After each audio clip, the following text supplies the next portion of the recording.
So, unbelievably enough, we are on our last presenter, but it's last but surely not least. Breelyn Wilky comes to us from the University of Colorado School of Medicine, and Dr. Wilky is definitely a friend to the EHE community, and we appreciate her interest and dedication to EHE. Dr. Wilky will report today on systemic treatment for EHE, customizing therapies for individual patients. So please welcome Dr. Wilky. Hey, everybody. Again, thanks so much to the EHE Foundation and for the invitation to speak with you all today. And as the last speaker, particularly with a lineup as incredible as what you all have put together, there's definitely the risk of the broken record syndrome where you've heard everything I have to say already by other people. But I choose to look at this more as an opportunity to really highlight the key points, put everything together, and really send you on your way, hopefully having learned a tremendous amount and some new perspectives on how we manage EHE. So, without further ado, this is my tagline. All right, so I'm in Colorado where it's freezing cold, and I will say, and I think we've heard from others in different ways, every patient is unique, and it's kind of like snowflakes. There are no two snowflakes that are the same. So I think this is one of the key take-homes that we all know and have had really emphasized today. And why are they so unique? So we've heard about many of these things. The different tumors themselves, so different locations, different pathology or fusions, different growth rates. And then our patients are equally just as unique, different genetic backgrounds and ethnicities. The immune system is completely different and incredibly heterogeneous. And of course, the presence of other medical conditions. And this sort of summarizes, again, what you've heard, that even just putting these diseases into patterns or clusters, there's still tremendous amount of heterogeneity in such a rare disease. And so because of all of this, it's critical that we assess both the individual patient and the tumor characteristics before we make treatment decisions. And it's a disease of extremes. So I just, again, hammering home these points you've heard previously.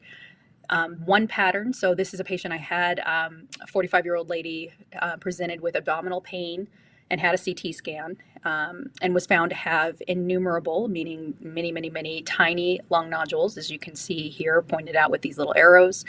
The biggest one was less than 2 centimeters in size, so somewhere about the size of a marble.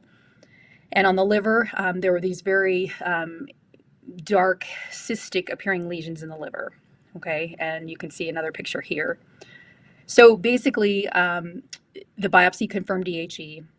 We went on to perform what we called the watch and wait approach, and she had scans intermittently over the next 5 years and had absolutely no change in her disease, and her abdominal pain was able to be controlled with Celebrex. So that's one extreme. The other extreme is my patient who was 55 and had severe back pain and was found to have disease all through his spine and in numerous other bones. Essentially every bone had one of these punch-out lesions or a lytic lesion. He also was found to have what we describe as ground glass changes, sort of a haziness in the lung that was concerning for pleural involvement. The pathology confirmed the fusion.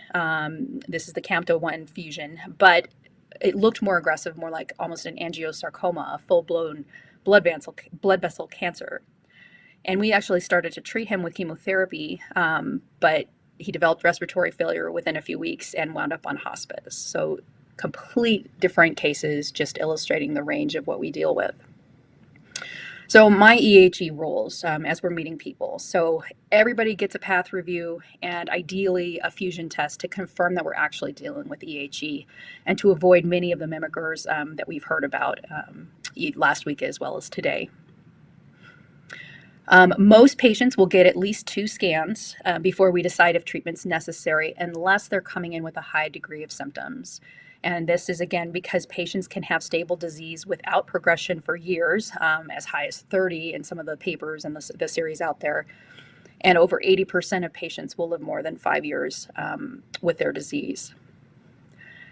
And that's because our current treatments that we have are stabilizing at best. And so you don't want to put patients through toxic treatments if they have stable disease. You want to sort of, preserve quality of life, make sure patients are in as good a shape as they can be, recognizing that eventually most patients will hit a period of time where the disease becomes more aggressive. Liver transplantation. We heard an amazing talk about this. So yes, it's very reasonable to consider, but the point I'll make when you're talking about liver transplantation, whenever you get a liver that is not your own, you're going to be required to be on immune suppression lifelong. And that is going to limit eligibility for clinical trials across the board, particularly those having anything to do with immunotherapy. Basically, immunotherapy, which we'll talk more about later, boosts the immune system to become more active. And basically, that's the same pathway that can lead to liver rejection or other organ rejections. And so we don't know how any of this impacts the immune system either, because we don't yet understand the immune system in EHE. So just to keep in mind, that you could potentially wind up limiting options down the road if the transplant does not solve all the problems. So this is a busy slide, but I'll walk you through it. So this is kind of how I approach the basic patterns of EHE. So the first one is patients who come in with only one side of disease, so say the liver only. We review at our multidisciplinary tumor board with our liver surgeons as well as our interventional radiologists. If the disease is resectable with surgery, that is the standard of care. If not, these are the folks where we'll potentially consider maybe referring for transplantation evaluation or potentially for local ablation procedures or other interventional procedures that you heard about today from Dr. Narayanan. After they have resection, we generally image the disease every 4 to 6 months for the first couple years, and then ultimately less often to avoid the long-term radiation exposure. For widely metastatic or unresectable disease, such as liver and lung or lung only, these are the patients where we will typically start with a watch and wait approach, meaning just observation, unless patients are highly symptomatic. Now, we heard a beautiful talk earlier about what symptoms might be associated with EHE, and I'll tell you that many of my patients have sort of this chronic inflammation type syndrome. And so this is not something that would probably score super, super high. These are not people falling into that high cluster, but they're still general muscle aches, feeling just a little bit more fatigued than usual. It's very subtle, but it's real. And so at times for patients that do have these sort of mild inflammatory symptoms, we may recommend consideration of anti-inflammatory medications like Celebrex. Now, we also focus a lot on diet and exercise. I know that there is a tremendous amount of controversy over what the perfect diet is. At the end of the day, I focus on a healthy diet, avoiding processed foods, trying to push people to be as active as they can. Plant-based is great, but maybe this is not the time to go vegan. So we just don't understand enough about the impact of diet to prove whether or not we can truly make a difference. So I work with the patient to come up with the solution that's right for them. And then same sort of thing for scans. We scan all the disease locations every 4 to 6 months. And if the patients are in that stable period of time, we will then decrease the intervals of the scans. Limited progression. So if you get 1 or 2 sites that seem to be out of control, this is my favorite time to reach for those ablation therapies like IRE or nanoknife treatments. This can be extremely effective. And again, you're buying time, you're resetting the clock, you're putting more time before you hit that period where you're needing to reach for systemic treatments. And again, time is research, particularly in this disease where we are seeing data come out that is just rapid. I mean, if you look at what's been done in the last few years, primarily as a result of your foundation and pushing these things forward, we know more now, literally year by year, than we did when I started in 2013, for sure. So the point is, the longer we can stall, the more we'll be able to make a better educated decision.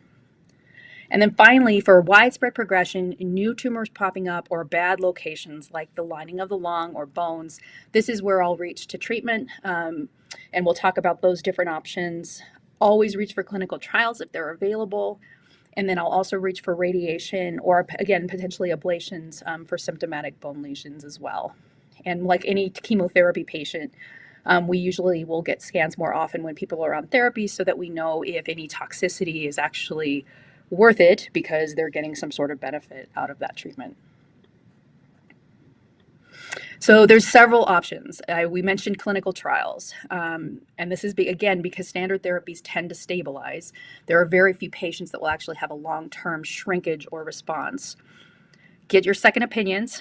So high volume sarcoma centers generally will have people that are used to dealing with EHE or have the connections to know about potential clinical trials. Remember that EHE does not equal metastatic sarcoma on the Google search. It's a completely different entity. You can get any treatment locally, but it's worth it to have a full review at an EHE center of expertise just to make sure that you know all your options and that everything's been double checked. For any ablations or IRE, I strongly suggest finding a high volume practitioner who's used to doing the procedure for your own comfort, as well as logistical things like getting insurance authorizations. That can be quite challenging, particularly if you don't have a track record of how to get through the procedure. Now, standard therapies. So there aren't really standard therapies. And the reason is that this is the data that we do have is from very small case reports in series and a lot of anecdotes, right? And we know that there is this ongoing collaboration to pool all of this data from you guys, from the patients, from treatment experiences, from doctors who have been doing this for years to try to gather that experience and to turn it into something that's a little bit more helpful. But primarily, the interest and the awareness from the foundations are really critical in order to move to that next step in advanced treatments. So these are just, again, some of the treatment options. And the point is when we're talking about treatment, there's not clearly one perfect drug for this disease. And with very rare exceptions, there's not a clear indicator for which drug is likely to be more helpful for which type of EHE. So it's a discussion. We look at the patient, we talk about lifestyle, what's important, and we look at the expected side effects of these different treatments, and we make the decision here. So the first group is the cytotoxic chemotherapies. So these are our old school chemotherapies that are designed to kill rapidly growing cells. And so some of the names that are listed on the right: Doxil, traditional doxorubicin or combinations. I've used gemcitabine and docetaxel, paclitaxel, etc. Now, one of the cool things about chemotherapy, in addition to hopefully killing off cancer cells, is that the damage may help to boost the immune response because normal cells and tumor cells, when they get irritated, release something called danger signals. And so this is extremely interesting to me, is maybe the chemotherapy is actually doing more in EHE to kind of boost the immune system and help it kick in compared to actually killing off the tumor cells, which might be why we don't get shrinkage. You people will have symptom improvement even if you don't necessarily have shrinkage. Remember that a partial response is 30%, so that's a high bar, and that's pretty rare with any of these drugs. And then just to summarize the side effects, again, these are the family of treatments that will lead to a decrease in your immune cells, potentially hair loss, nausea, vomiting, fatigue, some of the side effects that we typically associate with typical chemotherapy. So basically, I use this for tumors that look like they're rapidly growing, that resemble angiosarcomas, either by pathology or the biologic behavior that we're seeing in the patient.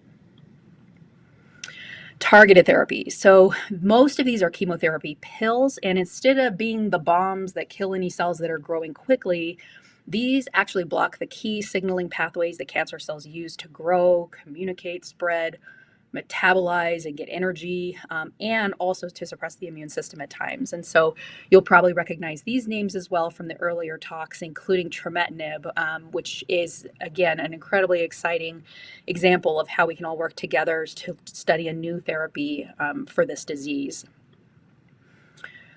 Not all targets are known for all of these, and we don't exactly know what they're blocking and why they might work. So it's a little bit of a wild card, but I probably reach for these more than anything else in the EHE treatment box, if you will, or the armamentarium.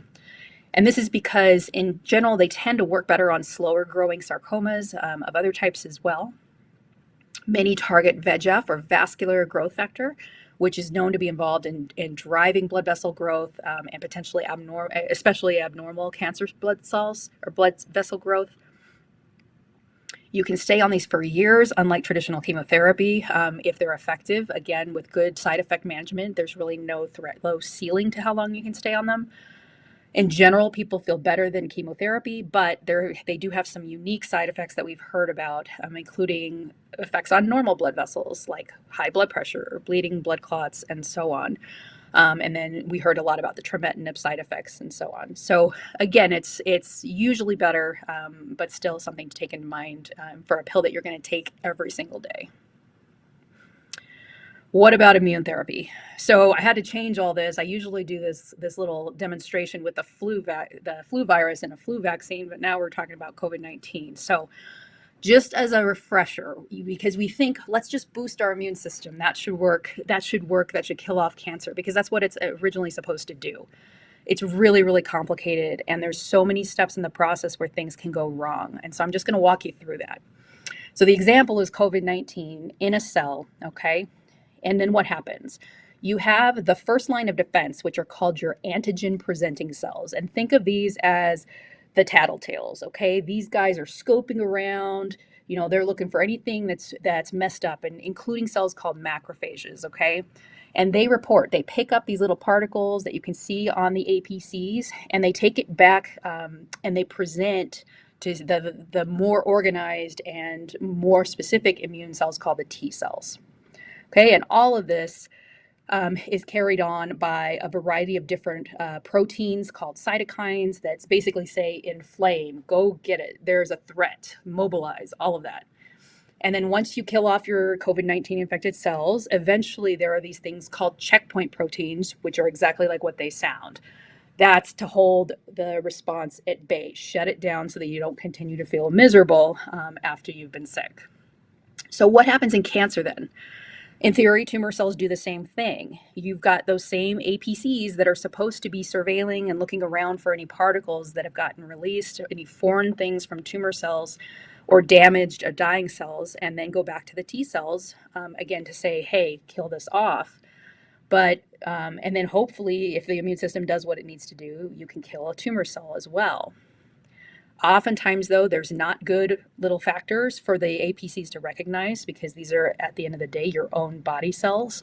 They're not foreign like a COVID-19. And then also, the cytokines and the checkpoint proteins are flip-flopped. So you don't get great cytokines that say inflame and kill.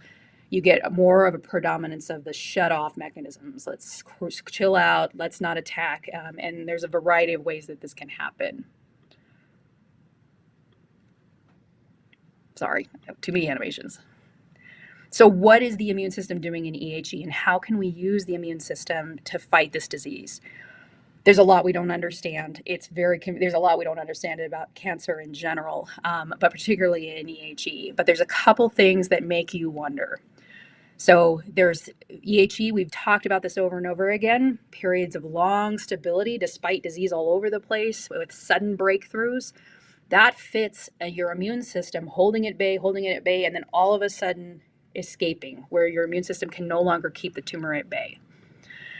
And so other sarcomas that have similar behavior, like a disease called ASPS or alveolar soft part sarcoma, have done really well with treatments that are designed to boost the immune system, like checkpoint inhibitors.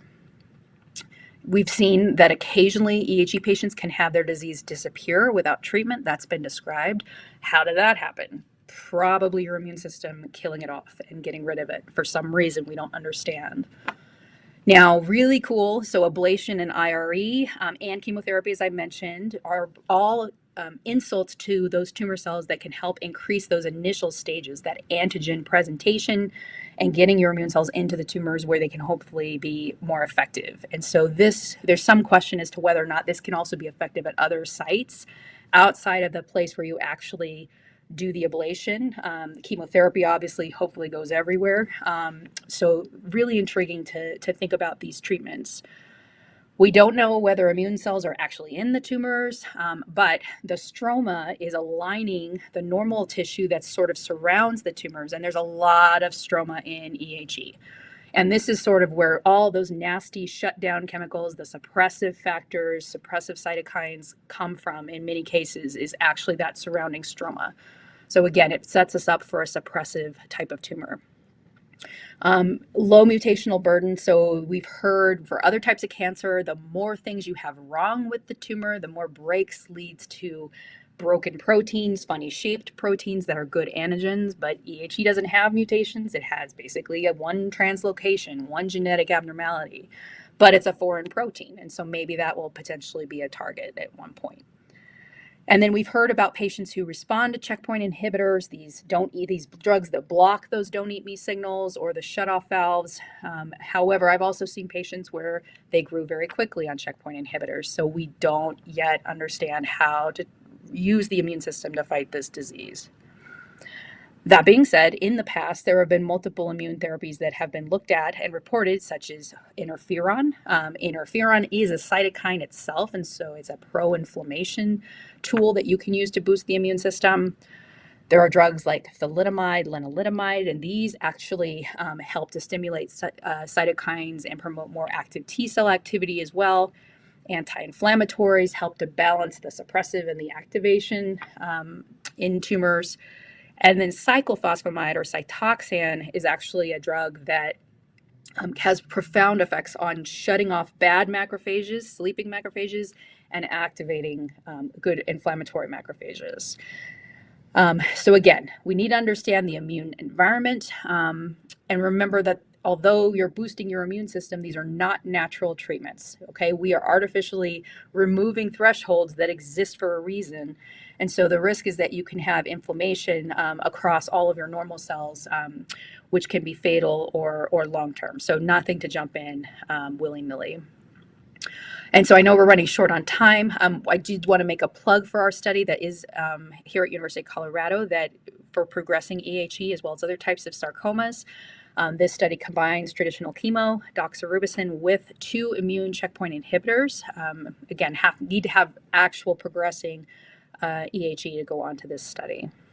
So in summary, it's a disease of snowflakes, but we can recognize patterns. And as you're hearing, the science is coming along to try to explain those differences in behavior. Seek out experts with experience in EHE. Don't overtreat stable EHE. The immune system and inflammation is almost certainly involved, but we really need to do better work to understand where we need to be targeting. Currently, our treatment decisions, all of those different drugs are driven by experience, and that's not ideal. We want to collect that experience, and we want to really use it to design clinical trials where we can prove which treatments are better and for which patients. And finally, the partnership between all of us, between researchers, doctors, patients, advocates, families, this is the only way to move the needle for all rare diseases, but particularly EHE. So here's my little snowflakes. This is Colorado, and thank you so much. And again, I'm happy to take questions. All right. Well, you'd mentioned at the beginning of your talk, goal was to provide a tie-up summary and bring things together. And I would say that's an A++ version of that. That was an incredible tie-up of bringing everything together and adding new details. Quite an amazing wrap-up. I think everyone associated with this disease ought to see your slides. Just incredible. Thank you. So, a couple questions. First one's going to cause some potential speculation here, but when you were talking about the immune system being involved, I'm going to use kind of the same analogy you did with COVID. We know with some bacterial infections, like staph infections, the bacteria creates a biofilm that basically shields itself from antibiotics. Is there any evidence that you're aware of that EHE tumor environments are shielding themselves from the immune system, where a mechanism to get the immune system to kick in is basically exposing them, things like the ablation processes? What do we know about the tumor environment and its accessibility to the immune system? No, it's a great question. So, I ran a study combining axitinib with PD-1 inhibitor, which is a checkpoint inhibitor, and I have one patient who had EHE on that study. And we've just finished up doing some really in-depth work looking at the immune cells in that patient. And if I thought more wisely, I could have thrown that in just to kind of speculate. What we see is the tumor cells are weird. Like they're hard to see where the tumor cells are. You've got liver that's sort of wrapped around. I mean, these things are shielded from everything, even blood flow at times. I know they're supposed to be tumors of blood cells, or blood vessels, but it's hard to kind of draw that path to where the immune cells are even going to have a chance to get in there. We don't see PD-L1, so that don't eat me signal, which everybody thinks should explain that that checkpoint inhibitors should work. At least, in that patient, we did not see PD-L1 expression. There's very few T cells, so the most sophisticated tumor specific T cells, we didn't see those in that tumor at all, but we see a ton of the stroma. So the stroma is fibroblasts, it's the connective tissue, and that is what I think we can say is shielding EHE cells from basically everything. I mean, it's just incredibly challenging to get drugs in, I think, for the chemotherapy to be effective. So one of the diseases that is very similar in some ways is pancreas cancer, which is heavily reliant on the stroma. And remember that sarcomas are actually diseases of stroma. All those fibroblasts, the same normal cells there, that's where we get our cancers. So we're actually looking with our pathologist at differences between the sarcoma and the stroma and looking at what kind of cytokines, what kind of things are being secreted there. So anyways, that's a very long, drawn-out answer to your question. The point is, I think they're walled off. There's a biofilm of all biofilms, but unfortunately, it's not one that we can just give antibiotics and cut through it. Right. Well, it'll be really interesting to watch some of these disruptive therapies that are maybe opening that up, and because Mm-hmm. one could imagine if that is a mechanism, some may work better than others. So we'll see. Follow up, or sorry, a question on another topic that's come in here. Mm-hmm. You mentioned diet, NSAIDs, boosting the immune system. Are there any supplements, medications, or specific dietary changes that you think might support this in a patient with stable EHE? Yeah, so if we have patients with stable EHE, I am very open and I recognize the tremendous amount of patient experiences that have had good responses with these so-called anti-inflammatory diets. So, the anti-inflammatory diet generally is more plant-based, right? So you're avoiding processed foods, you're avoiding red meat, you're avoiding some of these so oxidants and things like that, right? So I have, we work together, like I said, to come up with a system. Big diet changes can be hard. They can put pressure on the body. So for patients that have other conditions or that we're starting treatment on, I'm a little bit more hesitant to do really drastic changes. Because again, I think if they're going to work, it's going to work when the disease is stable, right? Once you start throwing chemotherapy in, things get really messed up. Like you need oxidation for chemo to work. You need oxidation for radiation to work. And taking a bunch of vitamin C or other antioxidants can kind of screw that up. So, but for the stable period of time, I've had patients take things like turmeric, which again, I think is some of the lab data suggests it's great. Some of it suggests it helps tumor cells grow. So we try to do things in moderation in general, but I'm usually pretty open to supplements, recognizing there's no scientific data. And I will not say that, yes, this is going to keep your tumor stable because I've not yet seen the rigorous controlled studies to prove that, but we work together and I'm pretty open during that stable period. How about vitamin D in particular related to immune system health, especially Yep. in areas, northern areas where there may be, during winter, lower levels based on the environment? Yeah, so multivitamins, definitely. So vitamin C, vitamin D, zinc, all of those things are thought to help contribute to a healthy immune system and just a healthy human being in general. Same thing with more plant-based, eating fruits and vegetables. I mean, people do better and they're in better shape eating that way and being active and getting exercise, all those things. So yes, vitamin D for sure is good for your immune system. Everybody gets vitamin D deficient in the wintertime unless you live in Miami. So it's important to definitely you can test it. You can test it to see what your levels are and then supplement as needed. And we've got a question about one of your slides listing both pro and anti-inflammatory treatments on the same slide. And I the told you. question is, how does that play out? Yes. Okay. So the problem, everything with the immune system is the yin and the yang. right? So there are literally every system, every single component of the immune response has pros, like go signals, and then they've got stop signals. Inflammation, there are different pathways of inflammation. There's inflammation that's good in the short term, where you're trying to neutralize a COVID-19 virus. And then the problem is if that inflammation remains long term, that's where people can get chronic inflammation, long term problems with different pathways that cause tissue damage, that cause, long term COVID side effects potentially. And then in cancer, it could even lead to cancer, right? So long term inflammation of lungs or colon are all thought to contribute to cancer development. So this goes back to the point that we don't really understand which pathway and at which time we should be targeting. And that's cancer immunotherapy across the board, right? It's a little bit easier if you can prove that your body already formed immune cells that are specific for your tumor. They're hanging out in the tumor, and all you need to do is flip them on with checkpoint inhibitors. That's perfect. Great. Wonderful. Problem solved. But for the vast majority of sarcomas, and I think EHE, it's not going to be that simple. So that's why people have been doing cyclophosphamide, which is helping to suppress bad inflammation and bad macrophages and lead to better inflammation. So so that's on one side, and then the Celebrex is sort of an interesting question because it's focused at very specific parts of the inflammation cascade, but I don't necessarily know if that's a good thing or not, right? And that's what we really need, the research that's going to be done from the foundation's heavy fundraising, delving into these immune microenvironment. We've got to have that data before we know how to move forward, I think. Excellent. One last question here, and this pertains to kind of the administrative secret sauce that happens at these medical facilities behind the scenes here.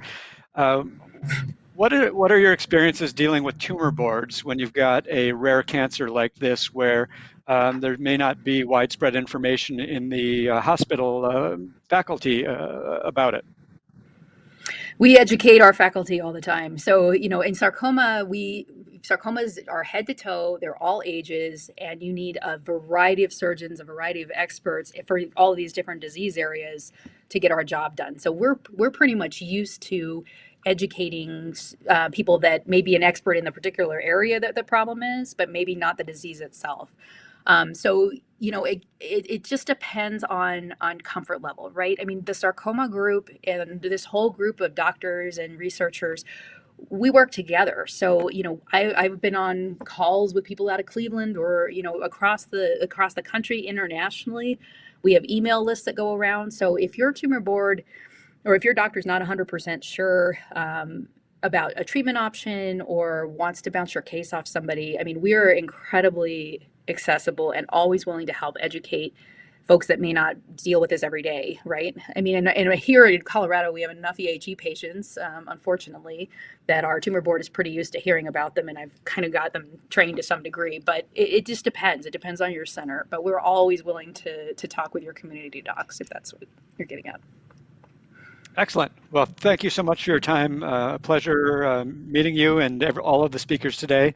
And that wraps up the Q&A session for the day. I will turn it back to Jenny for a wrap up. Thank you so much, David. Appreciate your support through the Q&A. Dr. Wilky, patients are like snowflakes. It's such a key takeaway. I love it. Thank you for wrapping up our day with such valuable information. I know one thing you said that really resonated with me, and I love to end the day on this note, is that really research is moving forward relatively quickly. And the longer we can stall, the better decisions we'll be able to make. And I love having that as a takeaway for the day. So thank you so much, Dr. Wilky, for just bringing us home today.